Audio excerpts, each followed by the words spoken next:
Me da mucho placer darles la bienvenida en este momento a esta charla en la que la señora profesora Ivana Pino y yo estuvimos trabajando en los últimos tiempos, y gracias a que la universidad también le preocupan estos temas que tienen que ver con la cultura, con nuestra cultura argentina y también con nuestra historia, ¿no? Y, ¿por qué no decirlo?, también con nuestro rol de ciudadanos en este país. Me da mucho placer darles la bienvenida, pero le voy a pedir al señor Guartemelo, director de la carrera de comunicación, entre otras cosas, a cargo también de comunicación de la universidad, que, bueno, nos dirija unas palabras. Bueno, bienvenidos a todos. De parte de la Universidad Dentista del Plata queremos agradecer su presencia y también la presencia aquí del periodista Nicolás Casanseu. Es un gusto estar con ustedes. Realmente la universidad este año cumple 125 años y por eso nos encantan las historias. Sabemos que hay muchas experiencias, sabemos que hay muchas vivencias, y creo que experiencias como la de usted realmente enriquecen nuestra vida, nuestra experiencia cultural, y por eso le agradecemos mucho que haya venido, porque realmente es un privilegio poder seguir creciendo, aprendiendo también de los demás. Así que le agradecemos muchísimo, y toda la universidad realmente siempre ha estado muy atenta para ver esto, porque creemos que es una oportunidad única. Desde ya, independientemente de que se lo digan varias veces más, usted está cordialmente invitado para todas las veces que quiera a venir aquí a la Universidad Dentista del Plata, y bueno, será un gusto recibirlo, ¿sí? Así que muchas gracias, y de verdad felicitaciones por todo lo que ha logrado y por todo su legado, no solamente al periodismo, sino a la sociedad argentina. Gracias, Walter. Siento que no tengo que explicar nada, gracias. Pero voy a mencionar que el señor Nicolás Casanseu, además de periodista, es documentalista, como ustedes lo ven aquí, también es conferencista. Fue el único corresponsal de guerra que estuvo en el conflicto casi completo. Bueno, casi. Sí, ahí, diríamos completo, en el conflicto en la gesta de Malvinas. Probablemente lo puede contar, pero fue el único civil así argentino que disparó contra los ingleses. Creo que no hay ningún otro, ¿no? Sí, el único, no hay otro, no hay ningún otro registro.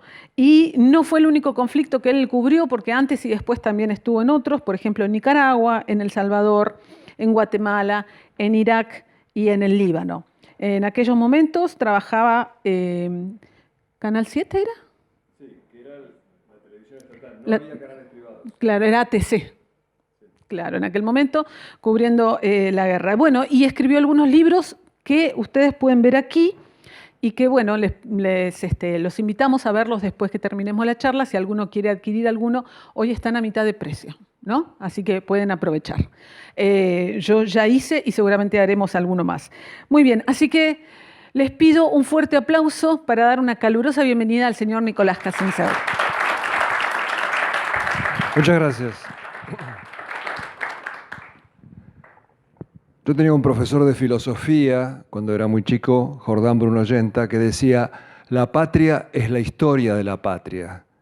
Si la patria es la historia de la patria, el hecho de que nos roben la historia, nos están robando la patria. Y eso fue lo que pasó con la Guerra de Malvinas. Nos robaron la historia de la Guerra de Malvinas. La tergiversaron, no solo la ocultaron.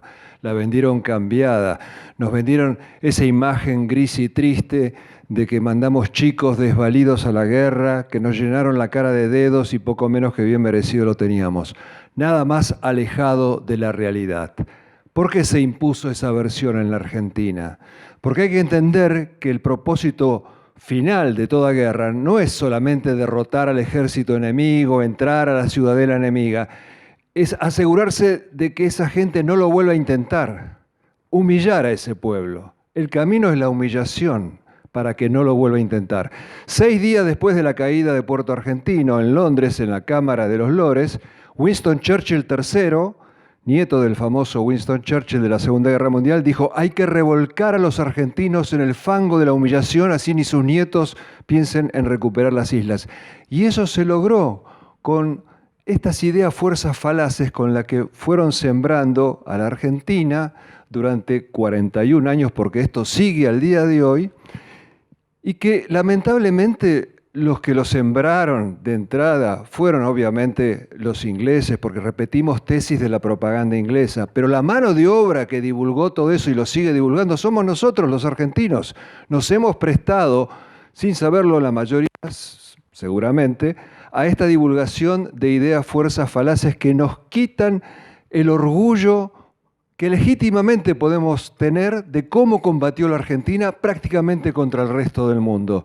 Porque no fue una guerra contra Inglaterra, fue una guerra contra la OTAN. Si los ingleses estaban tan seguros que nos podían ganar, ¿por qué no nos pelearon mano a mano?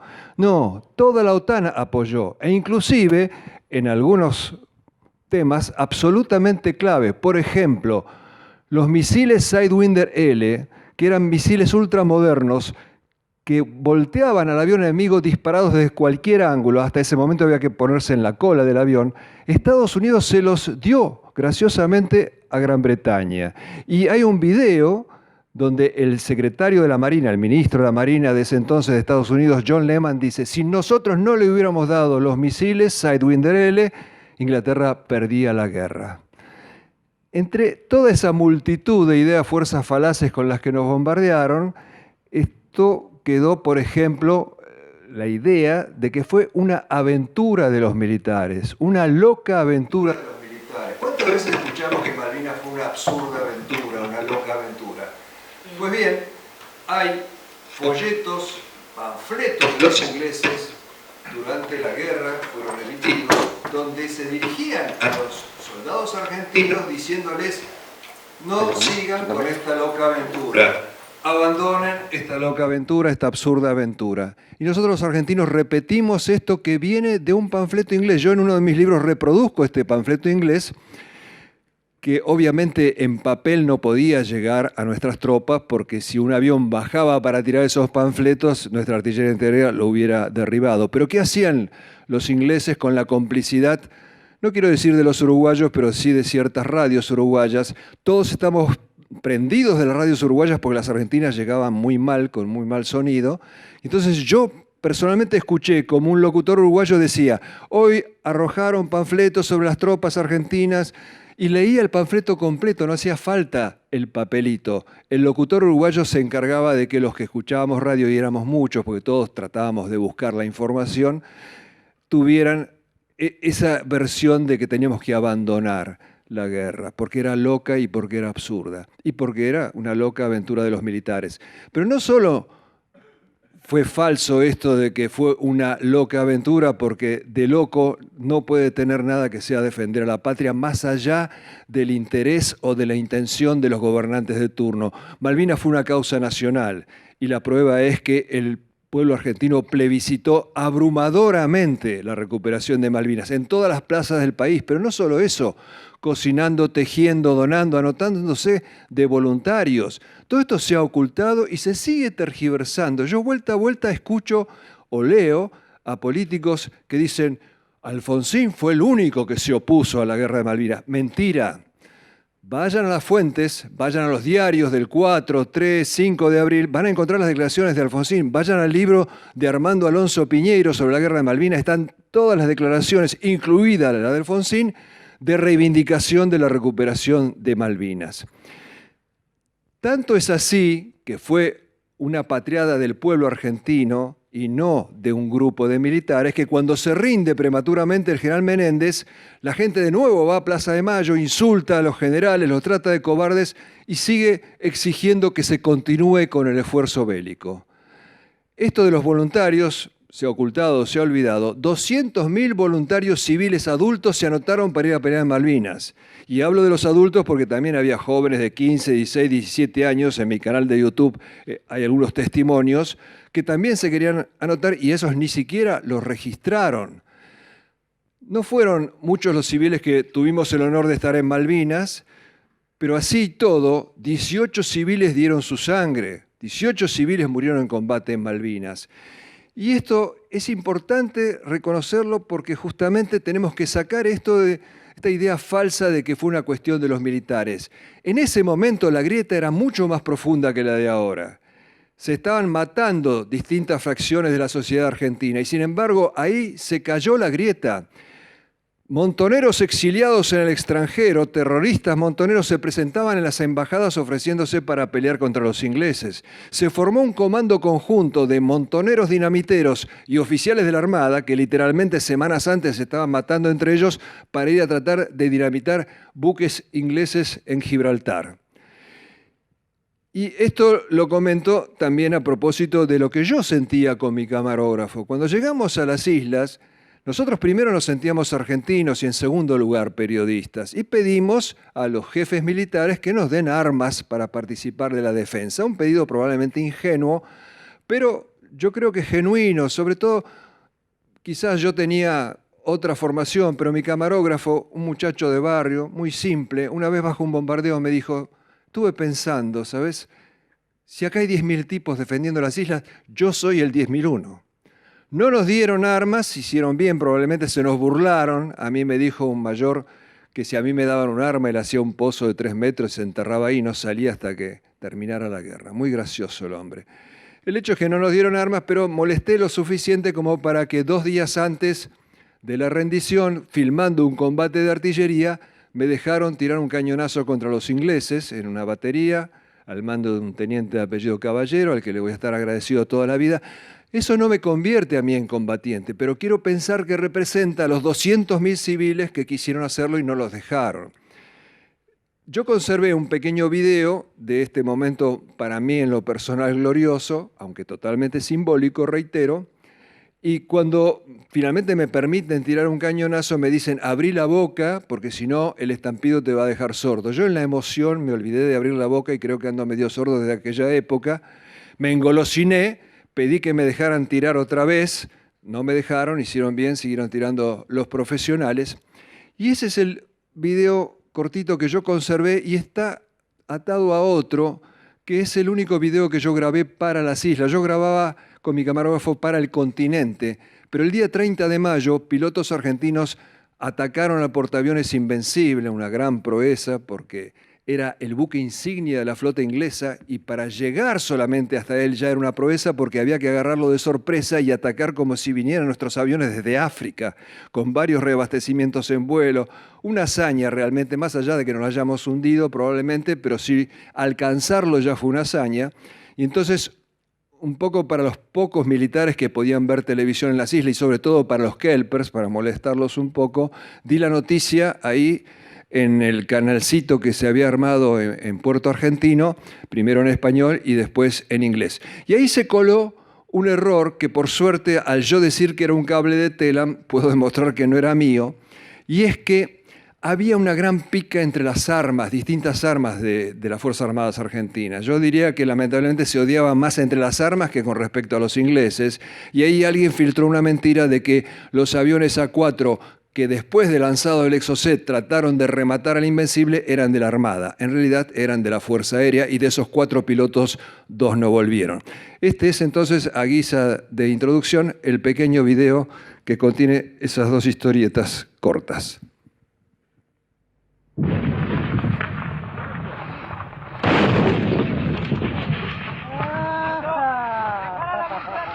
¡A tiempo! ¡A tiempo! ¡Sí! ¡Le quedó! Buenas noches. Interrumpimos esta transmisión para dar a conocer una información de último momento. Bahía Blanca, 30 de mayo, Telam. Aviones superetandar de la aviación naval atacaron al portaaviones Invencible de la Armada Británica, al cual impactaron con un misil Exocet, según indicó una fuente naval en Puerto Belgrano. La información añade que tras el impacto del misil hicieron una pasada aviones A4Q de la Fuerza Aeronaval que también arrojaron sus bombas sobre la nave inglesa. Según el testimonio de los pilotos, indicó la fuente de la Armada, una densa humareda se elevaba desde la nave del Reino Unido tras el ataque. Les juro que era yo, no me reconocieron seguramente. Tenía un poco más de pelo. Estas ideas fuerzas falaces que sembraron y siguen sembrando sobre nosotros son también de una gran injusticia para nuestros combatientes, porque los llamaron los chicos de la guerra. Una falacia absoluta, pero que se sigue repitiendo, que es un insulto a la inteligencia y también es un insulto, por supuesto, a los combatientes. Y como nosotros los argentinos somos en realidad bastante superficiales, nos compramos cualquier buzón y así nos va, Nadie se detiene a pensar, ¿realmente mandamos chicos a la guerra? ¿Qué edad tenían nuestros soldados? Tenían 18 y 19 años, clases 62 y 63. Y nadie se pregunta, ¿ah, sí? ¿Y qué edad tenían los ingleses? Bueno, la inmensa mayoría de los tripulantes de los buques ingleses, lo dice un video inglés, tenían 17 años. Hace poco entrevisté al último jefe militar inglés, que todavía sigue vivo, y me decía, varios soldados míos salieron de Inglaterra con 16 años. Nos guste o no nos guste, la edad de los mejores combatientes de todas las guerras de la historia de la humanidad es la edad joven. Son los que tienen la resistencia física que no tenemos los adultos y son los que se sienten inmortales. Nunca fuimos una excepción, pero quisieron degradar a nuestros combatientes, rebajarlos, devaluarlos de protagonistas a víctimas. Y esto es de una injusticia total, sobre todo por la manera en que pelearon nuestros soldados. Nosotros no perdimos la guerra por los soldados de 18 años o de 19 años. La perdimos por los generales y almirantes que nunca en realidad se jugaron. Pero tenemos que ir muchas veces a las fuentes inglesas para enterarnos cómo peleaban nuestros soldados y ver que los tratan con sumo respeto. Por ejemplo, hay un video inglés de un cabo inglés, Len Carver, está en mi canal de YouTube también, que cuenta el ataque nocturno a Monte Longdon. Y dice que avanzando sobre el monte, de repente sale de detrás de una roca un soldado argentino, les dice, ¡hey, hombre! Y le empieza a tirar de la cintura. Mata al inglés que va delante del que relata, hiere al soldado inglés, al cabo este que relata, y cuenta este cabo que para sacar al soldado argentino de detrás de la roca tuvieron que tirarle con un misil antitanque. Esos eran los mal llamados chicos de la guerra. Se ocultan estos hechos porque si se contaran a nivel nacional se cae como un castillo de naipes esta mentira de que solamente eran dignos de lástima nuestros chicos de la guerra. Por ejemplo, nadie conoce el nombre de un soldado de 18 años, Oscar Ledesma, de la Carlota, Córdoba, que en un mano a mano, frente a frente, abatió nada menos que al jefe de los paracaidistas ingleses, al teniente coronel H. Jones. Él estaba en un pozo de zorro cuando ve que en la batalla de Darwin, al lado, en otro pozo, había 2 soldados correntinos de Mercedes que se habían quedado sin munición y veían con terror que avanzaba hacia ellos un oficial inglés que los iba a matar. Entonces él dispara con su ametralladora, abate al jefe inglés, el inglés cae, manotea la granada de mano, él lo remata con otra ráfaga, y durante mucho tiempo no se supo, porque no investigaron los historiadores argentinos la guerra de Malvinas. Se lo atribuyó a Gómez Centurión, después apareció un historiador amateur, Oscar Tevez, que investigó pozo por pozo la batalla de Darwin y llegó a la conclusión de que era Oscar Ledesma el que abatió al jefe militar inglés. Y además, este soldado de 18 años, con su actitud también derriba otro mito, que nuestros soldados estaban mal preparados. Primero y principal, toda generalización es una mentira, y en este caso también. ¿Estaba el soldado bien preparado si su jefe lo había preparado bien? El soldado siempre es reflejo del jefe. Fíjense, estaba la clase 62, tuvieron más de un año para entrenarse. La clase 63 tenía 2 meses nada más. A ella pertenecía Ledesma, pero dependía del jefe, y el jefe de Ledesma era el teniente Esteves, que murió heroicamente en la batalla de Darwin y que en 2 meses convirtió a esos soldados de 18 años en un puño de hierro, y eso lo dicen los ingleses. Pero además basta con mirar los noticieros del día de hoy. La guerra en Ucrania, vemos los rostros juveniles de la misma edad que nuestros soldados de Malvinas, que no merecieron y no merecen que se los llame despectivamente chicos de la guerra. Con un cantante santafesino, Carlos Longoni, quisimos contar la historia de Oscar Ledesma, que abatió al teniente coronel Jones, jefe de los paracaidistas, que tenía un nombre corto, el que usan en las comunicaciones radiales, el indicativo era, ¿cómo se llama? Rayo de sol. Él apagó al rayo de sol. Esta es la historia de Oscar Ledesma.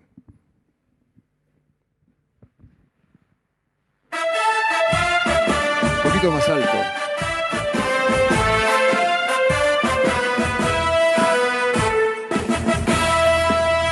En las Malvinas jugué un rol, yo abatía rayo de sol. Se dio así, no lo busqué, pero tampoco arrugué.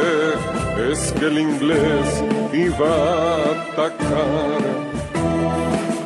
y ciertamente a último mar a dos infantes que yo vi, ya indefensos, con miedo intenso, pero con ansias de vivir. Se agotó su munición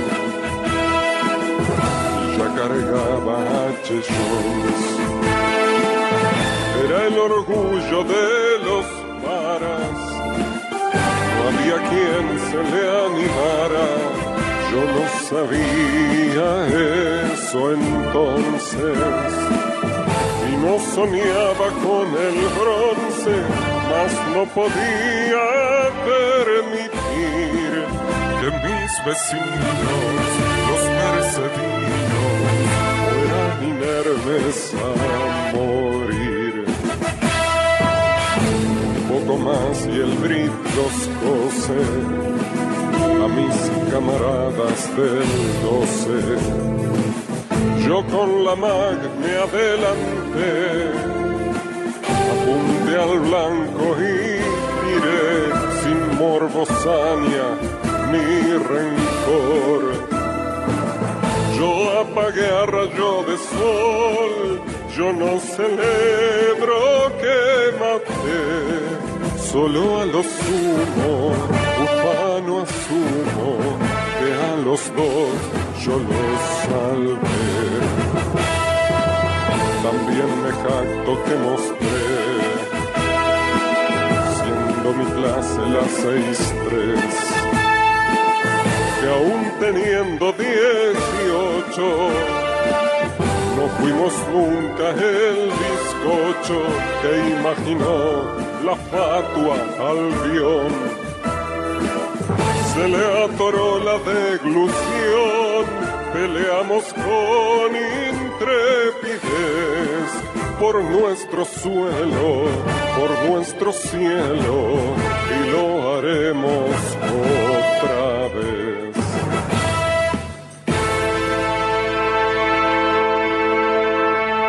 ¿Por qué es importante conocer los hechos heroicos de nuestros combatientes? Por supuesto, por amor a la verdad histórica, por ellos, para reconocerlos en vida mientras todavía están entre nosotros, pero también porque el heroísmo o la ausencia de él definen un país.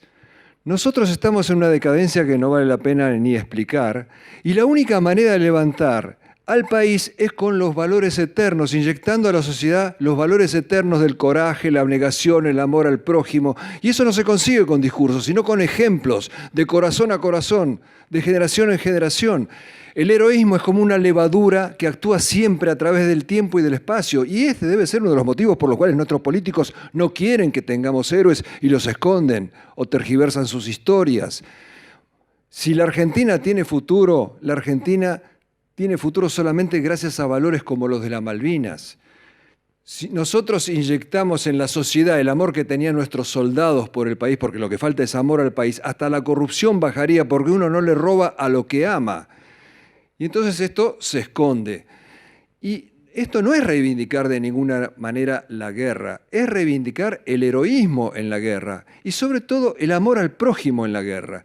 Porque la historia de la guerra de Malvinas, vista sin esas anteojeras que nos quisieron imponer, es una cadena de historias de amor al prójimo. Ustedes dirán, bueno, el que combate, combate por amor a la patria. Pero el amor a la patria es un concepto hermoso, pero tan elevado que llega a ser abstracto. ¿Cómo es el amor a la patria en la guerra? Es el amor al soldado que tenés a la derecha y al soldado que tenés a la izquierda, que por ahí ni conocés su nombre y que das la vida por él. Y nuestros soldados daban la vida por sus amigos, es la famosa máxima de Cristo en el Evangelio de San Juan. No hay mayor amor que el de aquel que da la vida por sus amigos. Nuestros soldados daban la vida por sus amigos y hay montones de ejemplos de ello. El 1 de mayo estábamos en el aeropuerto de Puerto Argentino, habíamos sido bombardeados por los Harrier, nos estaban cañoneando los buques ingleses, la estábamos pasando muy mal. Y de repente vimos 3 puntitos que pasaron sobre nuestras cabezas, eran 3 aviones argentinos que como caballería que llega al rescate, pasaron sobre nosotros, atacaron a los buques ingleses, era pleno día, y vimos a uno que se alejaba humeante. Y después de la guerra hablé con el jefe de la escuadrilla, Norberto Di Meglio, y le pedí que me contara qué sentía en ese momento, qué lo motivaba. Y me dijo, no lo hice por la patria, no lo hice por el honor, no lo hice por la gloria, no lo hice por la victoria. Lo hice porque 2 semanas antes había estado en Puerto Argentino, había visto a mis camaradas cavando trincheras y no los iba a dejar solos. Lo hizo por amor. Como por ejemplo en el tema del rescate de los náufragos del Belgrano, que corría el tiempo y había que encontrarlos porque se iban a ir muriendo de frío o ahogados en el océano, y sale un avión muy viejo, un Neptune, y vuela y no llega a las balsas. Entonces en determinado momento se le está por acabar el combustible y el comandante les dice, seguimos buscando igual, y los 10 hombres dicen, sigamos, y vuelan media hora más y descubren las balsas y salvan 700 y pico de vidas, arriesgando la propia, y además se quedan orbitando sobre las balsas porque había bruma y los buques de rescate podían despistarse, y además dándole aliento a los hombres que estaban abajo, y solo se vuelven cuando llega el primer buque de rescate y arriban al continente, como me decía el comandante, ya no con la última gota de combustible, con el olor a la última gota, por amor. Esta historia que van a ver a continuación también tiene que ver con eso. Es un combate en Monte Harriet donde nuestras tropas habían sido arrasadas y un oficial de inteligencia del Regimiento 4 trata de organizar una resistencia, se le suma un cabo del Regimiento 12 que ni lo conocía, el cabo le saca un visor nocturno a un soldado inglés, le dirige el tiro a este hombre que disparaba con su fusil, hasta que en determinado momento el oficial, el teniente Echeverría, cae atravesado por 5 balazos. Me decía el cabo Baruso, que el suelo debajo del teniente Echeverría estaba negro de la sangre que estaba perdiendo. Y Echeverría le ordena que se vaya, que salve su vida. Y si el cabo se iba estaba bien, porque están para obedecer órdenes los soldados. Pero él se niega y dice, no, yo lo voy a sacar de acá. Echeverría reitera la orden de que se vaya y le dice, yo ya estoy en paz con Dios, usted váyase. Rompe hasta en llanto de la impotencia, el cabo me contaba, dice, no, yo lo voy a sacar. Deja su fusil y empieza a arrastrarlo, a sacarlo de la línea de fuego. De repente sale un inglés de entre las rocas, el cabo, correntino, cuchillero, saca el cuchillo, acaba con el inglés, sigue tratando de sacar a su jefe, hasta que es rodeado por una patrulla de ingleses, que se ve que vieron que estaba rescatando un camarada, porque podían haberlo fusilado a los dos, pero en vez de eso lo rodean, y el jefe, cuando ve que Baruso vuelve a sacar el cuchillo, lo golpea levemente con su fusil en la mano, como diciendo, bueno, ya está, ya se terminó. Recién ahí se rinde Baruso. Como es correntino, hicimos un chamamé con Carlos Longoni y introduje una palabra en guaraní, en bareté, que significa fuerte.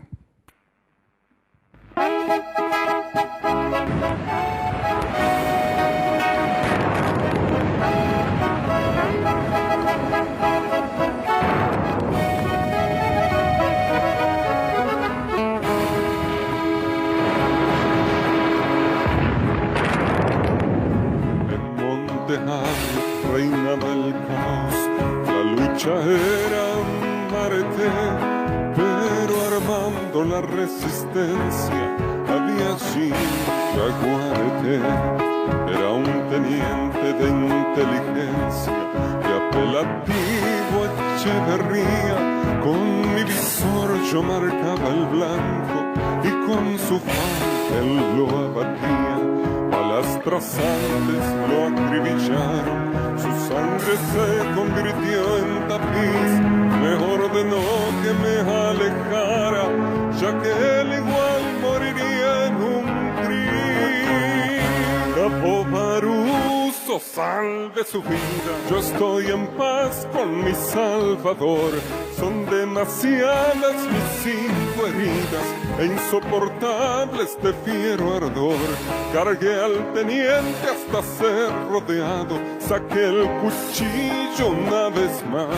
Si bien mi lucha había terminado, nunca dejé a mi jefe atrás.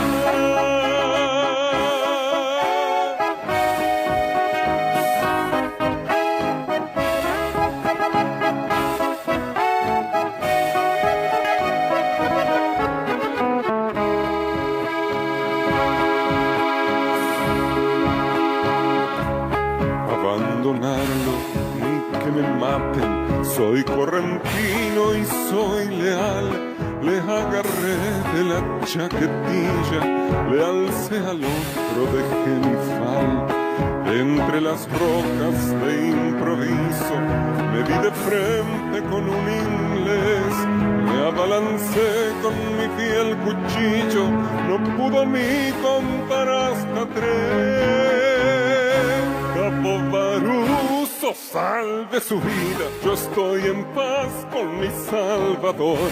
Son demasiadas mis 5 heridas e insoportable este fiero ardor. Cargué al teniente hasta ser rodeado, saqué el cuchillo una vez más. Si bien mi lucha había terminado, nunca dejé a mi jefe atrás.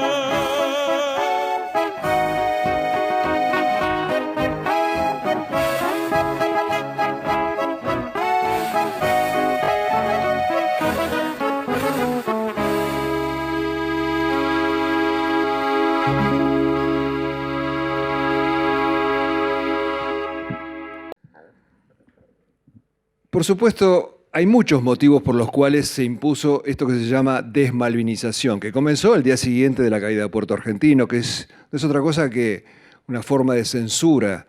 Ya cuando cae Puerto Argentino y vuelven los prisioneros, los jefes militares argentinos escondieron a los soldados y después los invisibilizó la democracia. Pero hubo muchos factores. Por supuesto, un factor importante fue el factor político, ideológico. Había que demonizar a todos los militares por igual. No había ninguno que se podía salvar. Reivindicar a los guerreros de Malvinas no era políticamente aceptable para quienes querían que todo el mundo odiara a los militares como si fuera lo mismo Videla o el cabo Baruso. No eran lo mismo. También, por supuesto, nuestro obsceno exitismo. Los argentinos, si no ganamos, nos damos vuelta como una media, nos pasa en el fútbol. Recuerden que Messi llegó acá a subcampeón del mundo y era poco menos que un traidor a la patria. Y esto pasó porque nosotros perdimos la guerra, entonces, debido a nuestro exitismo, no, yo siempre estuve en contra, yo no quiero saber nada. Y realmente eso es muy triste porque traiciona uno de los postulados centrales de San Martín. San Martín decía, más vale una derrota peleada que una victoria casual.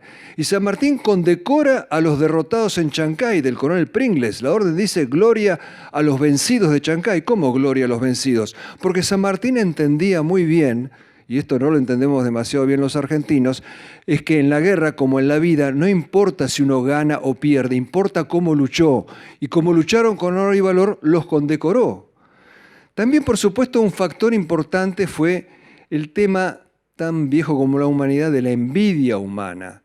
Los que no fueron envidiaban a los que fueron, les hicieron la vida imposible. Los propios oficiales que no fueron le hacían la vida a los oficiales y suboficiales que volvían después de haber estado en la guerra. Envidia.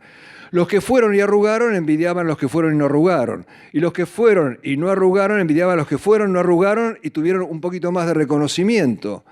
Y entonces eso también fue un gran factor. La persecución, porque fue literalmente persecución que le hicieron a suboficiales y oficiales los propios camaradas de las Fuerzas Armadas, es terrible. Les hacían camas, les cortaban la carrera. Había una orden en el ejército, hay que disciplinar a los malvineros, en vez de decir hay que aprender de los malvineros. Bueno, esto ocurrió en muchísimos casos y esta historia que van a ver a continuación tiene que ver con eso. En la noche del último combate en Monte Tumbledown, había un grupo de 40 soldados al mando de un infante de marina, el teniente Vázquez, que era un rejunte. Eran 20 fusileros y los otros 20 era el barrendero, el calderero, el carnicero, pero una vez más, eran reflejo del jefe. El jefe los hizo pelear durante toda la noche en Monte Tumbledown. Rechazaron 3 veces el ataque inglés. La primera vez, cuando lo rechazan, él pide fuego de morteros nuestros sobre sí mismo para detener a los ingleses. ¿Cómo hay que anular el instinto de autoconservación para pedir que te tiren los propios?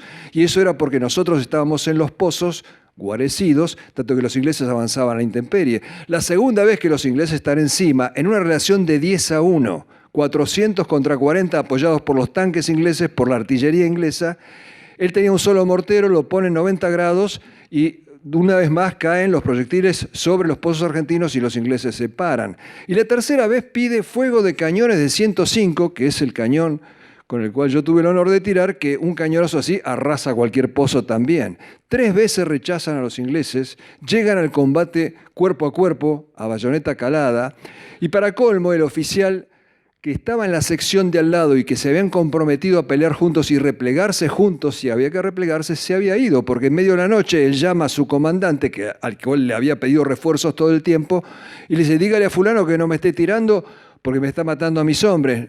Y le contesta, no, fulano está acá al lado mío, se había ido sin avisar.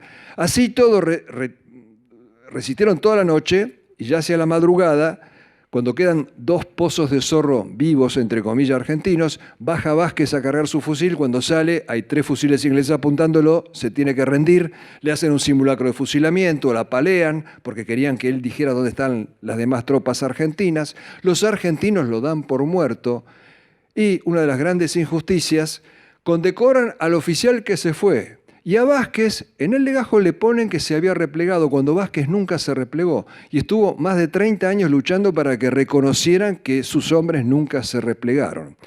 Hicimos con Carlos Longoni este homenaje a los combatientes de Monte Tumbledown de la 4ª sección, que me pareció una especie de Termópilas argentinas por la gran cantidad de bajas que tuvieron, por la diferencia en las fuerzas, por el empeño con el que lucharon. Y ustedes van a ver que en este tango, el soldado que está rememorando a sus camaradas caídos, Pablo Rodríguez, es un soldado que tenía 3 balazos en el cuerpo y no le dijo nada a sus compañeros para no distraerlos del combate. Monte Tumbledown.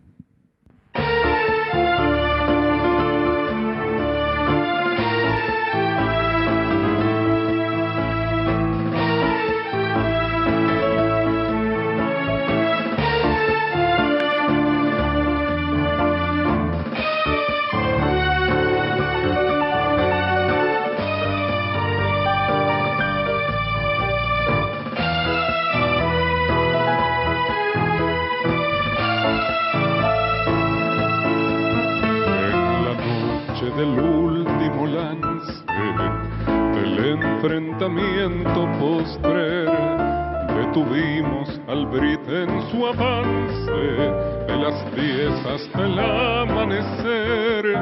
Quien debía habernos cubierto se esfumó sin aviso alguno. Quien no fue malherido fue muerto, mas de todos flaqueó solo uno.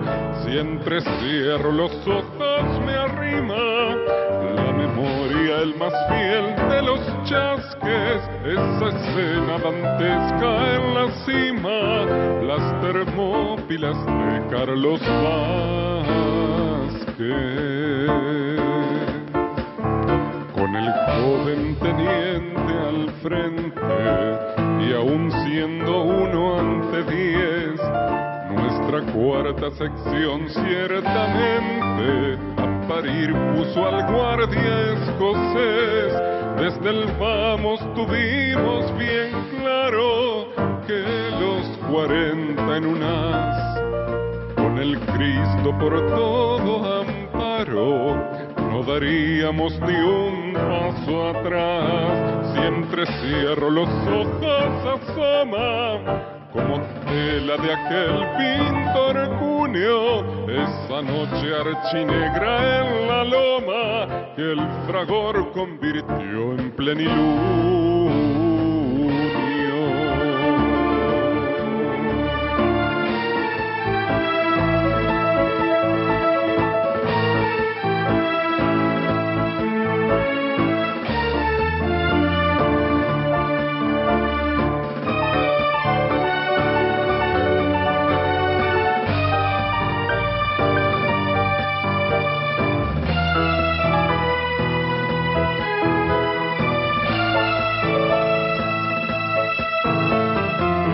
Cuerpo a cuerpo trenzados, no pedimos ni dimos cuartel. El teniente exigió a los mandos que el fuego abrieran sobre él. No importaba si él mismo caía, daba igual si moríamos todos, si computaba la Quijotería. de parar a los Brits de ese modo. Si entrecierro los ojos me arrima la memoria, el más fiel de los chasques, esa escena dantesca en la cima, las Termópilas de Carlos Vázquez. Dígame si no es una historia para hacer una película. Sin embargo, nosotros en 41 años hicimos 3 o 4 largometrajes que son una reverenda basura, donde a nuestros soldados los muestran como cobardes que se hacen encima. Van a decir de nuevo, bueno, porque perdimos la guerra. Estados Unidos perdió la guerra de Vietnam, hicieron 440 películas de guerra de Vietnam y ninguna el soldado norteamericano se hace encima. Parte de esa guerra cultural contra los valores eternos como el orgullo. ¿Cómo podemos pretender que los jóvenes no se quieren el país si no tienen de qué enorgullecerse? No tienen de qué enorgullecerse de la situación actual, pero tampoco de una historia muy reciente que podría hacerlos sentir pertenecientes a esa gloria. Y nosotros hacemos una película como, por ejemplo, Iluminados por el Fuego, que se muestra en todos los colegios del país todos los años, se repite en televisión, que está escrita por un soldado cobarde. El soldado Edgardo Esteban, premiado por este gobierno como director del Museo Nacional de Malvinas, en realidad es el Antimuseo Antinacional de Malvinas, ese soldado Edgardo Esteban entró en pánico el primer día de los tiros. Los jefes le tuvieron lástima, lo sacaron del Pozo de Zorro, vivía en una cabina, protegido, calentito, y encima se negaba a hacer las guardias. Una de las noches que se negó a hacer una guardia lo reemplazó el soldado Vallejo, cayó una bomba y mató al soldado Vallejo. Tenía que haber muerto él en su lugar, pero hasta ahí, bueno, eso es fatalidad. No voy a juzgar a nadie a quien su organismo no le permitió aguantar el miedo. Pero él vuelve al continente y escribe un libro, Iluminados por el Fuego, donde pinta como cobardes a sus propios camaradas. Traspoló su cobardía a la de sus camaradas del Grupo de Artillería 4, que combatió bien, lo dice hasta el informe Rattenbach, que combatió bien.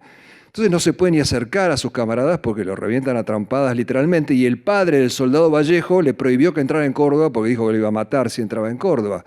Bueno, este señor ofrece su libro a las autoridades de nuestro país y hacen una película que se llama Iluminados por el Fuego, y si ustedes ven los créditos de la película, el guionista es Miguel Bonazo, un dirigente montonero. ¿Podemos esperar equidistancia, ecuanimidad de un dirigente montonero hablando de las Fuerzas Armadas Argentinas? Por supuesto que no. Y tenemos historias para hacer películas de guerra, de acción, sin política, que ni siquiera necesitan un guionado. Nada más que contar esa historia, yo creo que guionistas de Hollywood pagarían por poder filmar algo así. Y no se hacen. Una de estas historias es la de un joven oficial de la Armada que estaba haciendo el curso de aviones superetandar en Francia, cuando estalla la guerra. Él quiere ir al frente, pero le dice, no, seguí estudiando. Él se niega, se embarca con su familia, saca la plata de su bolsillo, paga los pasajes, le enchufa a la familia a unos parientes y se va al frente de combate. El Cacha Arca, teniente de aviación naval. El día 21 de mayo salen en una misión 3 pilotos. Arca, el jefe de la escuadrilla, Filippi, y el Loro Márquez.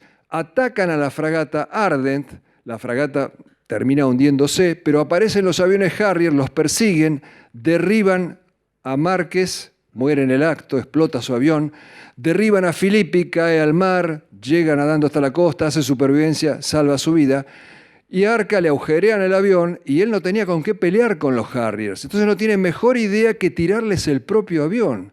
Y les tira el propio avión al piloto inglés, y el piloto inglés, ya sea porque dijo con este loco no me meto o porque se terminó el combustible, lo que sea, se va. Entonces él enfila hacia Puerto Argentino con esa obsesión que tenían los pilotos de salvar al avión, no eyectarse. Llega a Puerto Argentino con el deseo de aterrizar en la pista que era muy corta y le dicen de abajo, no podés, eyectate. No quiere eyectarse, pasa por sobre la torre de control y le dice, mirá, no tenés tren de aterrizaje, te lo volaron, se ve el fuselaje, a través del fuselaje se ve el cielo. A duras penas lo convencen de que se eyecte. Se eyecta, pero el avión queda nivelado en un ángulo que empieza a dar vueltas alrededor de él. Y en 2 oportunidades, nosotros los que estábamos abajo vimos que estaba a punto de atropellarlo, como si estuviera despechado de que lo había abandonado. El avión no logra atropellar a Arca, pero empieza a dar vueltas y enfila hacia Puerto Argentino. Si caía en una población iba a ser un desastre, entonces nuestra artillería empieza a tirarle para tratar de derribarlo, pero como estaba dañado el avión, una cuestión técnica, no pueden pegarle, y el avión siguió dando vueltas hasta que aterrizó plácidamente en la playa y se incendió. Después de la guerra se burlaban de Arca y le decían, che, tu avión volaba mejor sin piloto que con piloto. A todo esto sigue la odisea de Arca, que cae al mar después de eyectarse.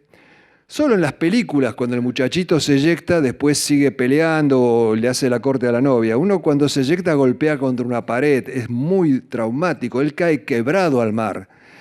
Y le mandan un helicóptero sin aparejos de rescate y él no tiene la fuerza de subirse al helicóptero. Y él tenía un traje antiexposición, o sea, contra el frío, que le podía prolongar la vida por 30 minutos. Había que apurarse. Entonces, ¿qué hace el comandante del helicóptero, el Picho Swensen? Una maniobra arriesgadísima, pone el helicóptero en 45 grados para tratar de que las aspas del helicóptero lo empujen hacia la costa. Pero eran las olas tan grandes las que provocaba el helicóptero que Arca se ahogaría de esta manera, entonces no pueden hacerlo de esa manera.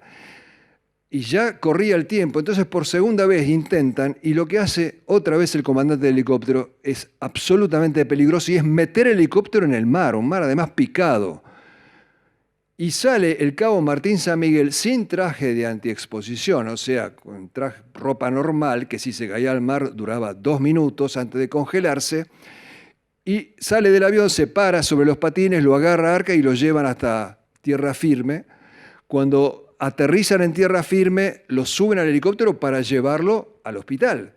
Y Arca, después de todas las peripecias, se relaja y empieza a quedarse dormido. Y como saben ustedes, no se puede dejar dormir a alguien que está en estado de conmoción, de shock. Entonces el comandante le dice, manténelo despierto. Y el negro Martín San Miguel no tiene mejor idea que agarrarlo a cachetadas para que no se duerma. Y Arca, que es piloto de combate, un cabrón de aquellos, como todos los pilotos de combate, pero que estaba muy destruido, le dice, en un hilo de voz le dice, espera que me recupere, ¿sabes cómo te las voy a devolver? Bueno, nosotros hicimos un tango con esta historia del Cacha Arca, pero yo escribí la letra como que la historia la cuenta el propio avión. El día de ayer cumplimos una misión de combate ordenada por la superioridad contra blancos navales ingleses en el canal de San Carlos, en las Islas Malvinas.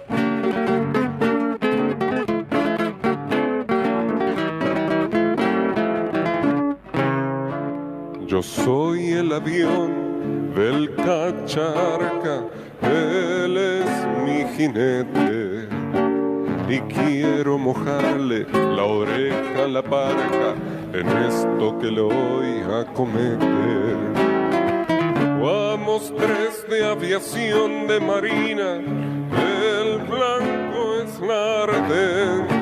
Mi cacha resuma adrenalina, no hay riesgo que lo acobarde. Filipi adelante, emboca su bomba y yo también la perforo. A esa fragata que como una tromba ataca tercero el loro. Faena cumplida y arde el arden, mas ya están encima los Harriers. Le dieron al loro, que Dios lo resguarde, al mango que a todos nos barren. Me acribillaron y pierdo nivel, pero salvaré a mi cacha. Lo llevo a la base o muero con él, no tengo de infiel ni la hilacha. Mas este que hace, se eyecta el ingrato y quiere salvarse él solo, pues se lo ha buscado, traidor insensato. Yo lo circunvolo y lo inmolo. Le erré por un pelo, por un alfiler, mejor porque igual quiero al Cacha. Y mientras voy rumbo al atardecer, que él vuele hacia su muchacha. Pero esto es el colmo, me tiran los nuestros y Cacha vos ni te afligís. En vez de hacerme este pase siniestro, hubieras seguido en París. Y por último, hablando de nuestros pilotos, el mundo entero abrió la boca en admiración y en incredulidad. No podían creer lo que estaba pasando. La aviación de la Argentina estaba masacrando a la flota inglesa, con 30 años de diferencia de tecnología en la mayoría de sus aviones. Los aviones A4, que eran la mayoría de los aviones que teníamos, eran de modelo 1954, 53, la época de la Guerra de Corea, contra aviones y barcos modelo 1980. Nuestros pilotos suplieron 30 años de diferencia de tecnología con pericia y con audacia. Y esto no lo podían creer en el extranjero. Decían, atacan drogados, son kamikazes, son suicidas. A uno de estos pilotos, a Pablo Carballo, le dije una vez, che, Pablo, dicen que ustedes atacaban drogados. Y sacó con esa vehemencia que lo caracteriza el rosario del pecho y dijo, sí, esta era nuestra droga.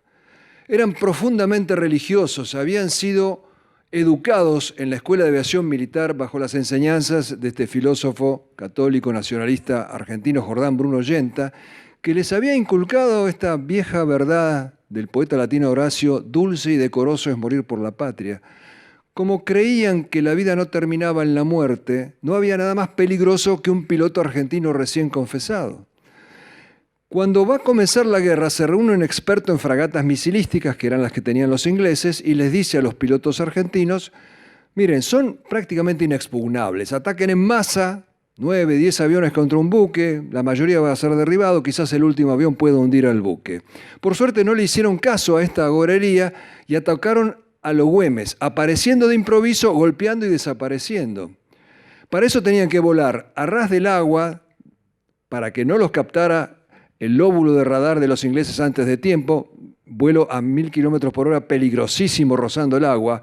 Cuando los radares los captaban tenían que atravesar la muralla defensiva, el erizo de fuego de las fragatas, y tenían que ponerle la bomba en el puente de la fragata y después hacer el escape perseguidos por los Harriers, todas en contra. Y así y todo diezmaron a la flota inglesa. A tal punto que en 3 oportunidades el almirante Woodward, que llevaba un diario, pone en duda la victoria inglesa. Está en su libro, que es la recopilación de su anotación de diario, se llama Los 100 días, hay una versión en español. En determinado momento él dice, si alguien me pregunta quién está ganando, no somos nosotros. Y después en otro momento de la guerra dice, me quedan 3 buques operativos. Y el 13 de junio, después de enumerar todas las bajas que le causó la aviación argentina, escribe esta frase, si los argentinos pudieran soplarnos, nos caemos. 13 de junio, día en que el general Menéndez decide la rendición sin haber dado nunca un orden de ataque ni de contraataque. Y hay historias de los pilotos que, una vez más, por la superación del instinto de autoconservación, es difícil para nosotros, los simples mortales, entenderlas. Se peleaban por salir en misiones de las cuales probablemente no volverían. El 12 de mayo, las escuadrillas estaban divididas entre las que salían a la mañana y a la tarde. Y el 12 de mayo llega una orden a las 12:15 y los de la mañana dicen, ya estamos listos, salimos nosotros. Y los de la tarde dicen, no, son 12:15, nos toca a nosotros. Y ese día de 8 aviones que salieron, 4 no volvieron. Hay historias, por ejemplo, si no la cuento en inglés es difícil de creerla, pero hay un periodista inglés, Garrett Parry, que viaja a bordo de una de las fragatas y cuenta que cuando 2 aviones argentinos lo van a atacar, lo hacen con tanta gallardía y audacia y desprecio a la muerte y al peligro que la población inglesa estalla en aplausos. Y estas historias son desconocidas en la Argentina. Tenemos que ir a las fuentes inglesas para enterarnos, por ejemplo, cómo nuestros pilotos pusieron fuera de combate a la fragata Broadsword. Lo cuenta el almirante inglés en ese libro. Dice que venían 2 pilotos argentinos, hay una foto en internet tomada por un oficial inglés a bordo de ese buque y se ven 2 puntitos rodeados de proyectiles, disparos, estallidos, eran Carballo y Rinque, 2 pilotos argentinos, y di cuenta el almirante inglés que los radares de los lanzamisiles los habían captado, o sea que eran hombres muertos. Si el radar del lanzamisil te enganchó, el misil no le va a errar. ¿Qué hicieron estos pilotos volando a 1000 kilómetros por hora, a ras del agua, con ese peligro encima? Se pusieron ala con ala y los radares que tenían 2 blancos vieron un solo blanco, se desorientaron, no salieron los misiles y nuestros pilotos pusieron fuera de combate a la fragata Broadsword. Historias así innumerables y no las conocemos y se nos están yendo. Después los vamos a aplaudir, pero el bronce no escucha los aplausos.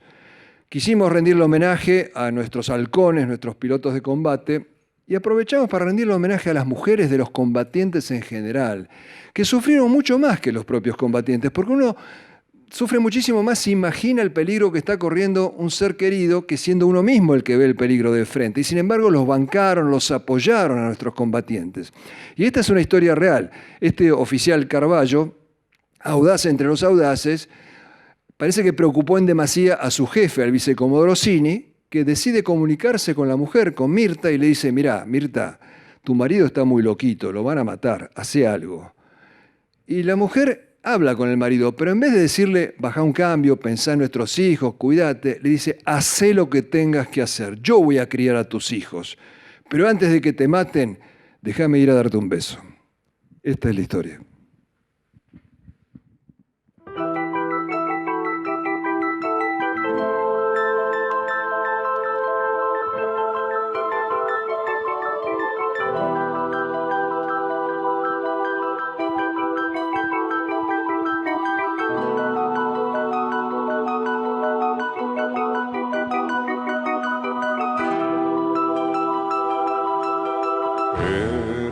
Gallardo halcón, loco de furia y valor, que por entrar en acción había dejado a su amor. Ella no quiso implorar que incumpliera el deber, dijo: lo voy a salvar con la fuerza del querer. Lo amó, lo amó, lo amó, y él volvió. Esquivó, esquivó, esquivó del sino el no. El halcón no cayó, pues su amor lo escudó y cuidó. Haz lo que debas hacer, con firme voz le anunció que a tus hijos criaré retoños de halcón. Solo y por última vez, deja que vaya a besarte antes que hiera el inglés tu rostro y tu estandarte. Lo amó, lo amó, lo amó, y él volvió. Esquivó, esquivó, esquivó del sino el no. El halcón no cayó, pues su amor lo escudó y cuidó. La cita muy poco duró. Pronto un tren la alejó, pero su amor lo blindó. Más de un misil desvió. Era un gallardo halcón, loco de furia y valor, a quien estando en acción salvó la que era su amor. Lo amó, lo amó, lo amó, y él volvió. Esquivó, esquivó, esquivó del sino el no. El halcón no cayó, pues su amor lo escudó y cuidó.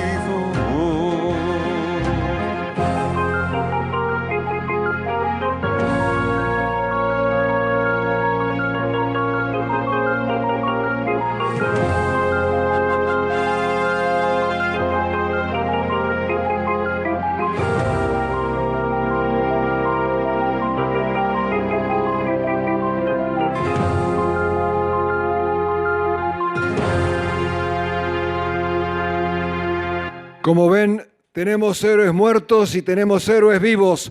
No habrá olvido que nos borre su memoria. Malvinas volveremos. ¡Viva la patria! El aplauso es para el combatiente. Ahí.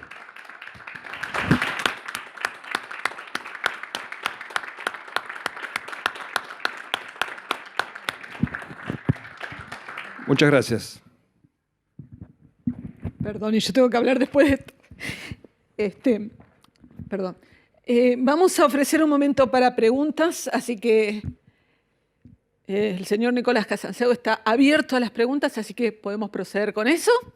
A ver, por allí, aquí. Dos preguntitas, Nicolás. ¿Vos exactamente qué sentiste ahí? Esa es una. ¿Vos qué sentiste ahí estando en Malvinas? Muchas cosas, pero lo más importante, ¿no? Y me gustaría escuchar de la Infantería de Marina. Yo sentí muchas cosas, por supuesto, pero fundamentalmente yo era un ávido lector de historia y yo veía que esto era un hecho histórico. Lo vi desde el primer día vi que iba a haber guerra, aunque los oficiales decían que no iba a haber guerra, que era un toco y me voy. Y para mí fue estar sentado en primera fila en una butaca del desarrollo de la historia. Y también yo me llevé la sorpresa de los pilotos. Lo que más me impresionó fue lo que hicieron los pilotos. Yo había noches que no podía dormir de la emoción que me daba porque yo recibía información de los camaradas de ellos de cómo estaban peleando en esas máquinas viejas, jugándose la vida. Era toda una gran cantidad de emociones, adrenalina a 1000, por supuesto, ¿no? Y la adrenalina, aunque suene políticamente incorrecto decirlo, es agradable, ¿no? Uno se siente intensamente vivo, es una sensación hasta adictiva. Conocí periodistas que coleccionaban guerras, terminaban de cubrir una guerra y buscaban el mapa donde había otra. Bronca por los generales que teníamos y los almirantes que teníamos. Los almirantes no hicieron participar la flota de mar en la guerra, con el pretexto de que si sacamos los buques nos lo van a hundir. Perdón, ¿para qué están los buques de guerra si no para ser hundidos durante una guerra? Porque los pilotos podrían haber dicho exactamente lo mismo. No salimos porque nos van a derribar los aviones, y los derribaban y salían y salían. Y sobre todo la bronca contra los generales que nunca dieron un paso al frente, nunca se los vio en el frente, nunca acompañaron, aunque sea ir a la primera línea para hacerle sentir al soldado que no están solos, nunca... Nada, pasividad total. Se perdieron la oportunidad de pasar al bronce. Habían estudiado para la guerra. Primera guerra en 110 años de la historia argentina, una guerra noble por una causa justa. No son los 4 que había ahí, sino los 30 y pico que habría en el continente, ni siquiera la curiosidad profesional. Es una guerra, me subo un Hércules y voy a ver cómo es esto de la guerra. Y encima trataban mal a los conscriptos. ¿En qué sentido? La guerra siempre es sinónimo de hambre. Y nosotros hace 40 años que decimos, pasaron hambre. Todas las guerras se pasa hambre. Los ingleses pasaron hambre. Entrevisté a este general inglés y me decía, mis hombres, hubo veces que no comieron 3 días. Pero el hambre de los argentinos se podría haber mitigado si no fuera por la inhumanidad de nuestros generales que prohibieron carnear las 300.000 o más ovejas que había en las islas, protegiendo los intereses de los kelpers. Claro, bueno, las leyes de la guerra, bueno, indemnizalos, pero usá las ovejas, tus soldados tienen hambre, y les habían prohibido entrar a las tiendas de los kelpers para no desabastecer a los kelpers. Así que era una panoplia de sensaciones de todo tipo.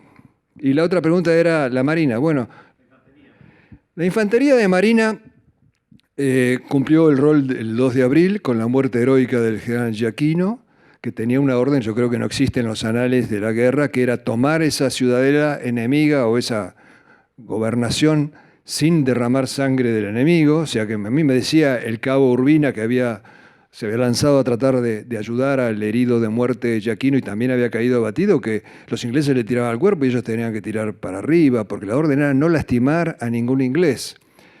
Y después quedó el BIM-5 en Malvinas, que en realidad, lamentablemente, Robacio no lo empeñó en combate de infantería como tal. Eran más de 1000 hombres, y sin embargo los combates de infantería eran como el del Teniente Vázquez, 40 hombres, el del Guardiamarina Koch, pero si uno lee el libro de Robacio, no hay descripción de combate de infantería que no sea el de Vázquez. No empeñó en combate de infantería, los bombazos, bueno, nos lo aguantamos todos. Y además Robasio tiene una característica muy desagradable y es que ha inventado mucho. Robasio ha escrito que los gurkas caían como moscas y describe esto, y los gurkas no entraron en combate. O sea, es muy difícil escribir la historia en general, la historia de Malvinas también, por supuesto, porque mucha gente cuenta versiones contradictorias o directamente inexistentes.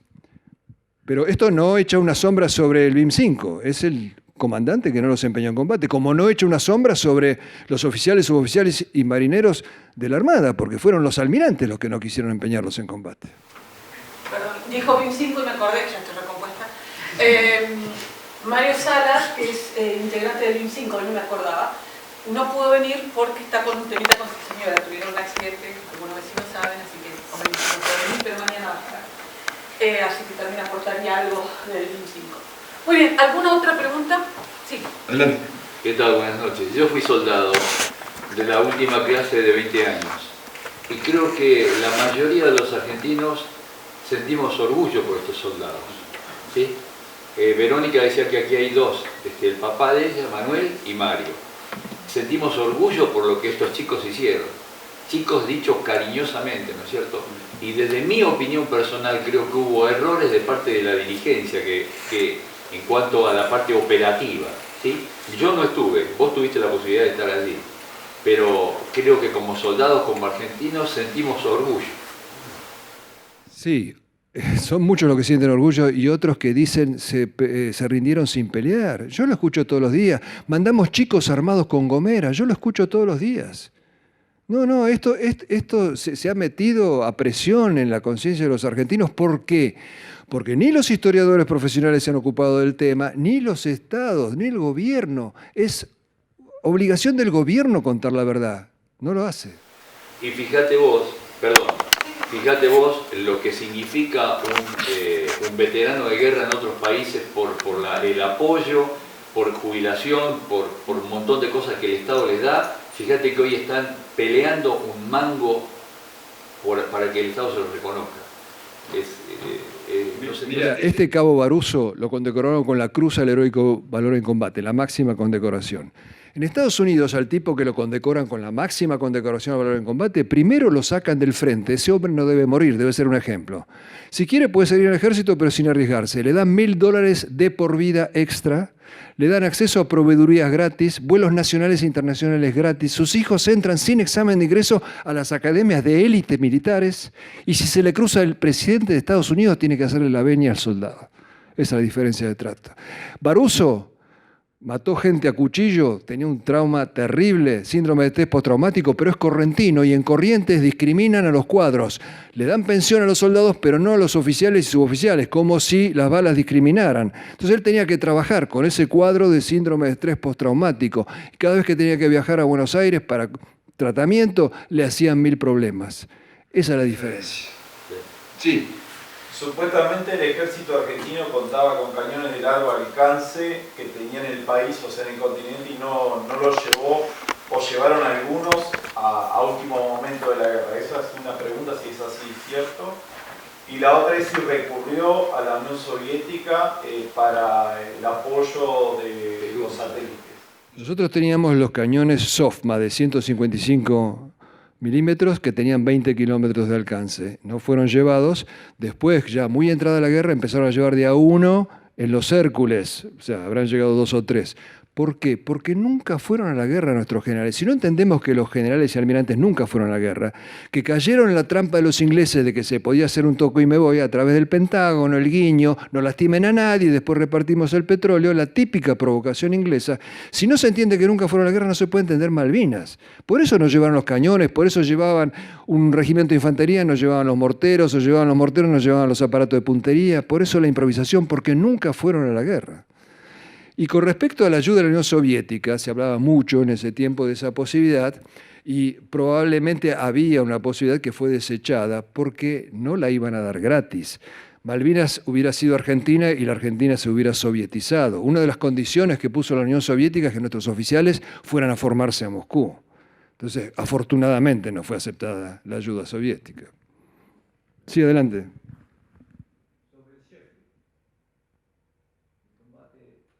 El 4. Bueno, fue con un superetandar. Con todo respeto, para los pilotos de superetandar fue una hazaña. Hubo 2 hundimientos muy importantes con esos misiles ultramodernos, el Sheffield y también el Atlantic Conveyor, que era el portacontenedores que dejó sin pertrechos a los ingleses en tierra. Esto es un ejemplo de cuando se generaliza no teníamos armas o teníamos armas todas vencidas. Teníamos armas viejas, más mérito para quienes hicieron lo que hicieron con armas viejas, pero los superetandar y los Exocet eran el último grito de la tecnología. Una vez me entrevistó un periodista y me dice, pero nosotros no teníamos nada, fíjate, es como si nosotros hubiéramos ido con un cuchillo contra un Exocet. Idiota, los Exocet los teníamos nosotros. Hasta ese punto llega ese martilleo permanente de rebajarnos, de que todo estuvo mal, no importa la verdad histórica. Y reitero, los históricos académicos no se ocuparon hasta ahora del tema Malvinas, le huyen al tema Malvinas. Es más, hay un historiador Romero, hijo de otro famoso Romero, que dijo, y lo sigue repitiendo, que tenemos que dejar de conmemorar el 2 de abril y pasar a conmemorar el 14 de junio, el Día de la Rendición, y ese día pedirle perdón a los ingleses. Lo sigue diciendo. Yo me pregunto, ¿por qué los historiadores académicos no se ocupan de Malvinas? Y mi teoría es que si se ocupan de Malvinas con honestidad intelectual, van a tener que reconocer que hubo militares que combatieron bien. Y ahí el CONICET y toda la runfla de izquierda que maneja la ciencia argentina les va a cortar la carrera. Debe ser por eso, porque yo no entiendo. Es un tema virgen. Un historiador se puede hacer un nombre académico estudiando Malvinas. Está todo por estudiarse y ningún académico se ocupa. Por el hecho del quite de identidad que hablaba usted hace un rato sobre no querer presentar todos estos temas, ¿cierto? El revisionismo sobre la historia, ¿cómo lo ve usted ese tema? Digamos, porque ahora, digamos, no solamente digamos, hay un quite de identidad sobre el tema de Malvinas, sino sobre casi todos los próceres. Se ha hecho mucha investigación como despenetrando a nuestros líderes, y eso hace, como decía, no tenemos una identidad, y al no tener identidad nunca vas a defender tu patria. Eso, y sin entrar en conspirativismos, eso es una tesis del comunismo que, digamos, no existe más, pero se ha metamorfoseado. Cuando hicieron la Revolución Rusa en Rusia, la letra de la Internacional, la canción, el himno comunista decía: ni Dios, ni zar, ni héroe. Los héroes son enemigos, porque los héroes elevan. Ese es el tema por qué esconden a nuestros héroes de Malvinas. Porque el héroe pone la vara alta, y entonces una población que se inspira en los héroes también se eleva. Y es mucho más fácil manipular una población que no tiene héroes. San Martín no es héroe, Belgrano era homosexual, etcétera, Roca un genocida, Malvinas todos cobardes. Entonces no elevás a la población, la rebajás. El ejemplo de los héroes se eleva, el ejemplo de los cobardes, al contrario, adocena. Y eso es lo que buscan los políticos, o por lo menos muchos políticos, no hay que generalizar. Sí. ¿Qué tal? Buenas noches. Hola. En primer lugar, quería decir que me siento privilegiada de estar aquí conociéndote y escuchando este testimonio, la verdad, para mí impresionante. Tengo 40 años, así que imagínate que yo crecí en ese paradigma que vos estás planteando, que tiene que ver con que eran niños en la guerra, que tiene que ver con todo eso que vos justamente lo estuviste diciendo, es lo que escuché, sinceramente. En mi familia tengo tíos, ¿sí? No viven conmigo, lamentablemente, han tenido alguna secuela por la guerra, lo digo porque todavía se rehabilitan, etcétera, ¿no? Bueno, agradecerte por este momento, la verdad que para mí es un privilegio, soy profesora de historia y pensaba mucho en la cuestión que dijiste sobre el análisis histórico que la verdad clama este tema Malvinas. Sinceramente veo que sería totalmente un cambio de paradigma que necesita nuestra sociedad, más allá de las murallas políticas, las brechas sociales que tenemos. Realmente yo últimamente veo cómo ustedes mismos, los que son testimonios vivos de esto, lo están haciendo, están usando las redes, porque yo por ese lado me he estado enterando. Y quería preguntarte, yo sé que hay muchas preguntas que ya se hicieron y demás, pero me interesó una que ha sido un grupo de mujeres, que ellas se hacen llamar las mujeres de Malvinas, y ellas han estado haciendo trabajos desde enfermería o algún tipo de asistencia dentro de la guerra. Quería preguntarte si tenías algo como para contar, alguna pequeña cosa que te haya tocado vivir, si viste mujeres ahí, qué papel cumplían, algo que... Eso.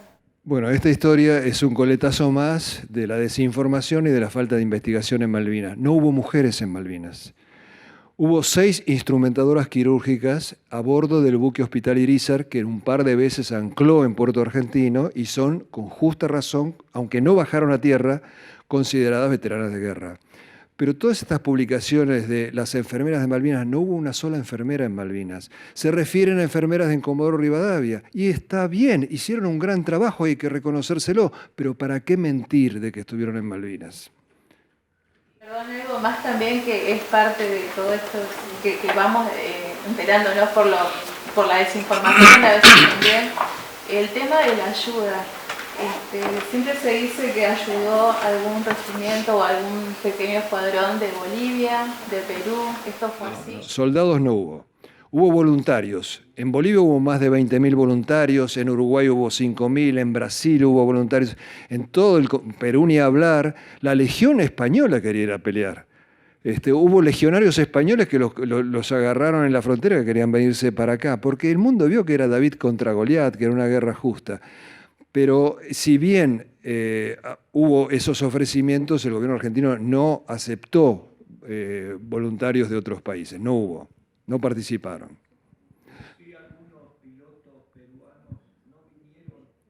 Trajeron los Mirage hasta territorio argentino, les estamos muy reconocidos, pero no entraron en combate. Y además los Mirage los pagamos, ¿no? Está bien, igual otros no los hubieran vendido los Mirage, pero los pagamos los Mirage. Y Perú es tan fanático de la Guerra de Malvinas. En general hay admiradores de la Guerra de Malvinas. Yo tengo un canal de YouTube y me escribe muchísima gente de Latinoamérica que siente Malvinas como la guerra de ellos. No pelearon, pero es la guerra de ellos.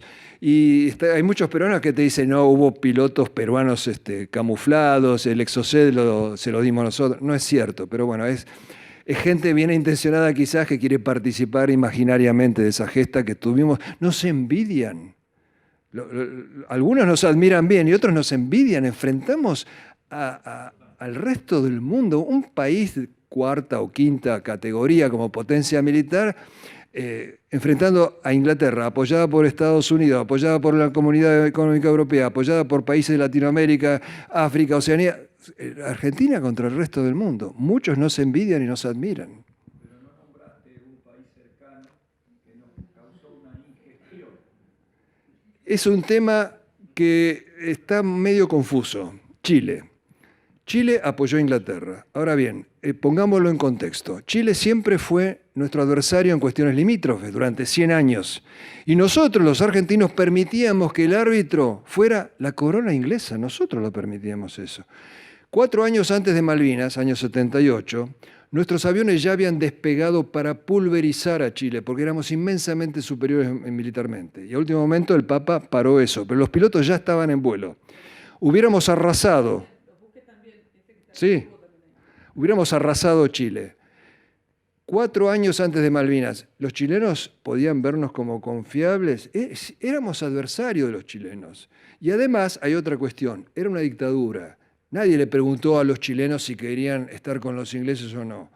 Y yo no soy partidario de acusar al pueblo que es manejado en ese momento por una dictadura. Y reitero, en mi canal de YouTube hay muchos chilenos que escriben burlándose, que salimos subcampeones, toda esa cuestión, y hay muchos chilenos que escriben con admiración y con vergüenza por lo que hizo su gobierno. ¿Nos dejaron la oreja en las islas Shetland y Georgia del Sur para que esta guerra se produjera? ¿Qué opinión tenés?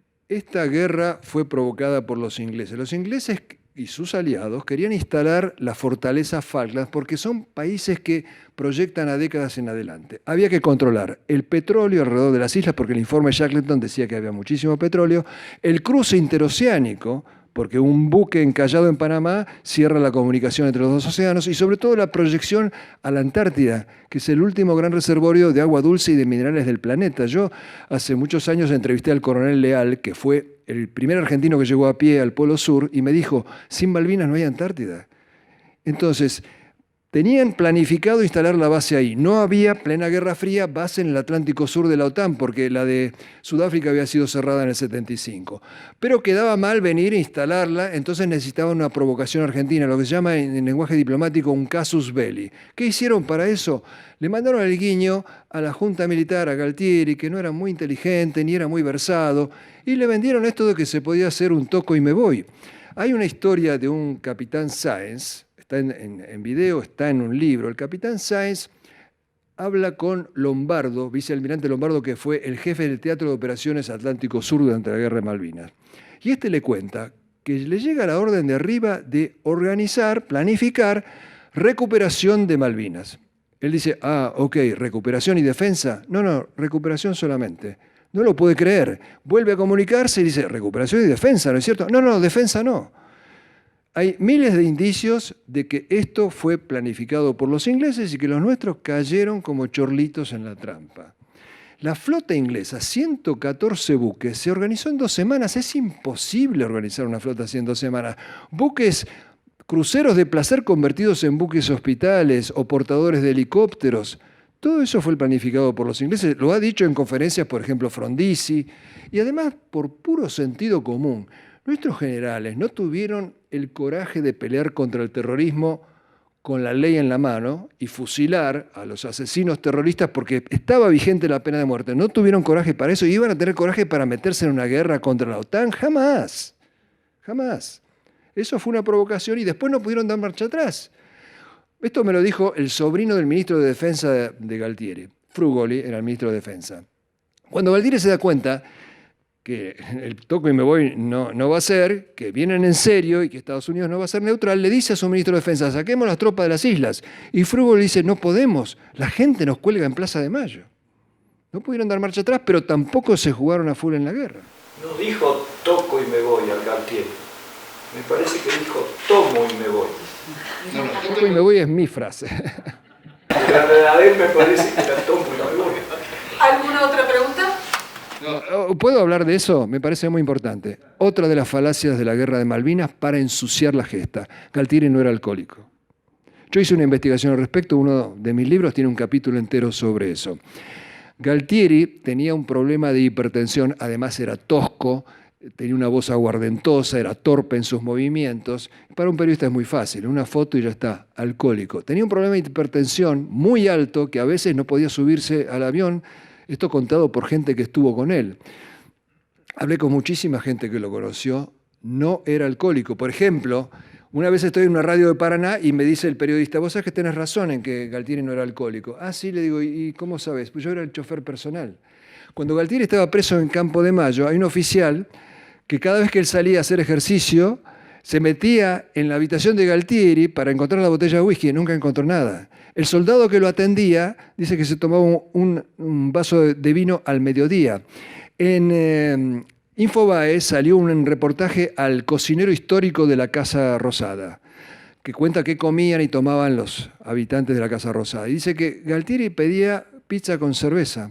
Hay un oficial de la Fuerza Aérea que era el edecán del jefe de la Fuerza Aérea que iba a llevarle material a Galtieri a las 10, 11 de la noche, hora en que un alcohólico está totalmente regalado. Nunca lo vio borracho.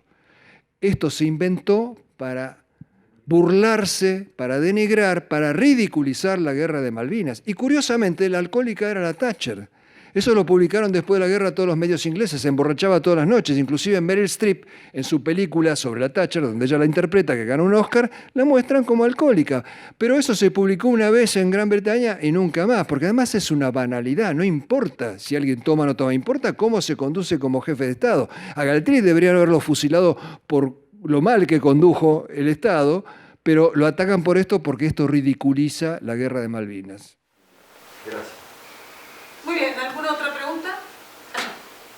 Nicolás, ¿cómo podemos...? Yo estuve precisamente en Malvinas, no en Malvinas, sino en la anterior época de Malvinas, estuve ahí en el regimiento Eugenio Aramburu, en Campo de Mayo.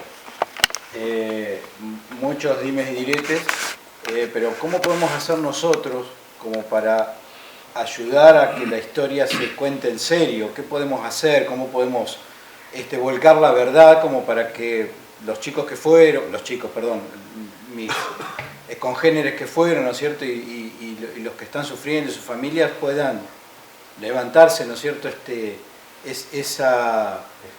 Eso que tienen, ¿no es cierto? Ese ataque que tienen y decir las cosas como son. ¿Cómo podemos ayudar nosotros? Bueno, en primer lugar, ayudando, una tarea ímproba quizás, pero ayudando a que llegue un patriota al poder, porque el cambio fundamental lo tiene que hacer el Estado. Nosotros podemos ser la gota que va ahora dando la piedra, pero el Estado tiene que ocuparse de eso. A mí, esto tiene que ver con política, pero bueno, ya que salió el tema, a mí Milei no me gusta, tengo muchos reparos con Milei, pero la candidata a vicepresidente, Victoria Villarruel, es hija de un comando de Malvinas.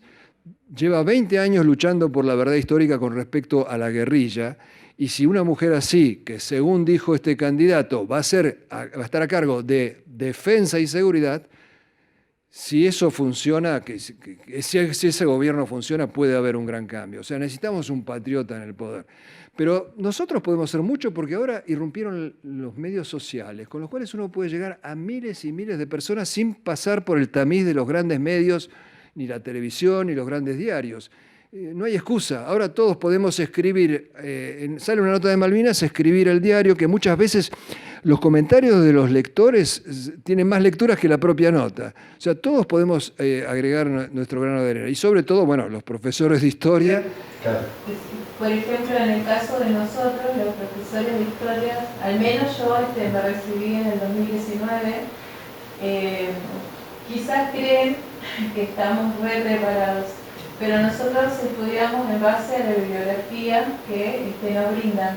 Y en cuanto a Malvinas, la bibliografía es como usted dice, a veces dicen esto, a veces dicen lo otro. Habría que luchar por tener alguna especialidad en Malvinas, que sería hermoso para nuestro país, para todos los docentes, no solo profesores de historia.